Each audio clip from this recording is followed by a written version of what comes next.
आलो मी आपलं देखील मी खूप खूप धन्यवाद व्यक्त करतो की लोकसभेमध्ये तिसऱ्यांदा मला आपण निवडून दिलं। आपल्या सगळ्यांच्या आशीर्वादामुळे आज तिसऱ्यांदा मी निवडून आलो। तिसऱ्यांदा जे आहे हे 2,10,000चं मताधिक्य जे आहे हे लोकांनी मला दिलं। काही लोकांनी जे आहे फेक नॅरेटिव्ह खोटं बोलले, आरक्षण काढू घेणार, अमुक करणार, तमुक करणार, पण आता परत येतील तुमच्याकडे, आरक्षण काढून घेतील आणि हे करतील ते करतील। कोणावरती विश्वास ठेवू नका, कारण की हे विश्वासाच्या लायकीचे नाही। जिथे त्यांनी लाडकी बहीण योजना त्यांच्या सरकार काँग्रेसच्या सरकार जिथे जिथे आहे ना भारतामध्ये तिथे तिथे सुरू केलं।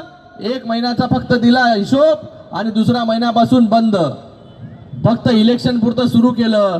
पण आपण जे आहे ही योजना आता तुमची कायमची आहे।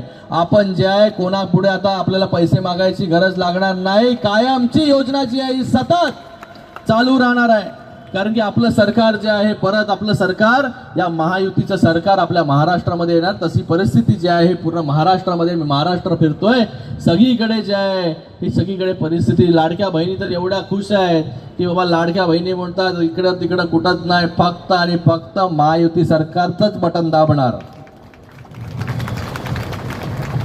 तर आपल्या सगळ्यांना मी खूप खूप अभिनंदन आपलं करतो, खूप खूप शुभेच्छा देतो आपल्या सगळ्यांना। आणि आपल्या सगळ्यांना एवढीच विनंती की आपण सगळ्यांनी जे आपल्या बरोबर उभे राहिले त्यांच्याबरोबर आपल्याला उभं राहायचं।